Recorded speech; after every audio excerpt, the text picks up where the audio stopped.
করোনার পর থেকে শুরু করা চা সিঙ্গারার দোকান দিয়ে এখন বেশ স্বাবলম্বী চা বিক্রেতা ফারুক। তার বিশেষ রং চা ও মশলা দিয়ে সিঙ্গারা খেতে বিকেল থেকে ভিড় জমাতে শুরু করে বিভিন্ন বয়সের মানুষ। এখানে সন্ধ্যাবেলা এক কাপ চা সিঙ্গারা আর চাটা বেশ টেস্টি বানায়। আমাদের ফেনীর মধ্যে এটি দাউদফুল ব্রিজ সংলগ্ন ফারুকের দোকানের চা, এটার যথেষ্ট খ্যাতি এবং সুনাম রয়েছে। তো আজকে আমরা ওই যে নির্বাচন শেষে সহকর্মীরা সবাই এখানে দাঁড়ালাম ফারুকের চা, রং চা খাওয়ার জন্য। রং চার পাশাপাশি সিঙ্গারাটাও খুবই ভালো হয়। ফেনীতে সিঙ্গারার মধ্যে দুই জায়গার সিঙ্গারাই বেস্ট মনে হয় আমার। তার মধ্যে প্রথমত হচ্ছে জালালিয়া, তারপরে হচ্ছে ফারুকের দোকানের সিঙ্গারা। লেবু বা চিনি আদার্স যে মশলাপাতিগুলো দেওয়া হয় এগুলো খুবই মজার। আর সিঙ্গারাতে বিশেষ করে এক্সট্রা হচ্ছে যে কি যেটা হচ্ছে যে ওনার মশলাটা ওটা খুব মজার আর কি। এটাই যে জন্য আর মোটামুটি বিশেষ করে চারটার জন্যই আশারাম করা। আর খাইতে অনেক টেস্ট, অন্যগুলো থেকে একটু ডিফারেন্ট আছে। সিঙ্গারাগুলো অসাধারণ। আর এখানে ওনার চাটা দেখলাম যে লেবু আর মালটা দুটোর কম্বিনেশনে ভালো একটা চা হয়েছে। অনেকে এখানে এসে খায়, তবে সিঙ্গারাগুলো অসাধারণ, চাটাও ভালো। ওনার যে আসলে যে সিঙ্গারা মেকিং এবং যে চা অসাধারণ, সত্যি অসাধারণ। একদম আপনি যদি ভালো মানের কোনো হোটেলে যান এই মানের চা এবং এই মানের সিঙ্গারা আপনি পাবেন না। পাবেন আপনি কিন্তু আপনাকে বেশি বাড়তি টাকা গুনতে হবে, অল্প টাকায় ভালো জিনিস।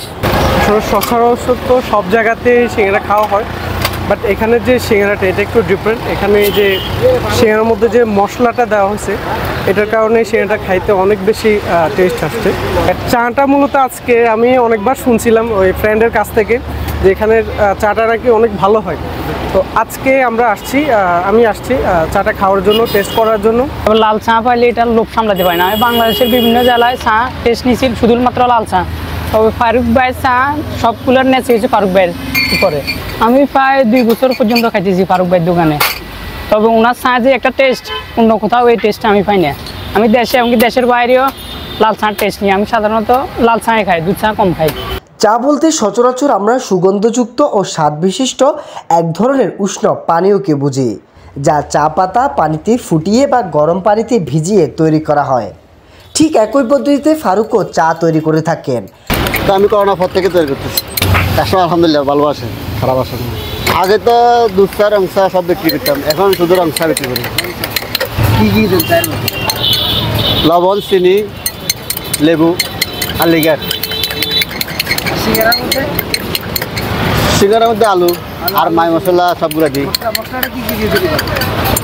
এই যে দারচিনি, এলাচি, লং, এই যেগুলো মশলা আছে সব দিই। কেমন সিঙ্গারা বিক্রি হবে প্রতিদিন? প্রতিদিন 150-200 এরকম বিক্রি করি। এছাড়াও সেম ক্যাটাগরি, বিকাল 5টা থেকে 11টা পর্যন্ত। তবে তার চায়ে বিশেষ জাদু রয়েছে বলে এখানে দূর দূরান্ত থেকে চায়ের স্বাদ এবং সিঙ্গারার স্বাদ নিতে ছুটে আসেন মানুষজন।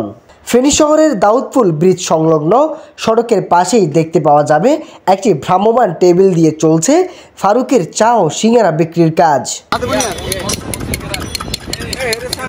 ফয়সাল আহমেদের ক্যামেরায় তঞ্জিত শুভ,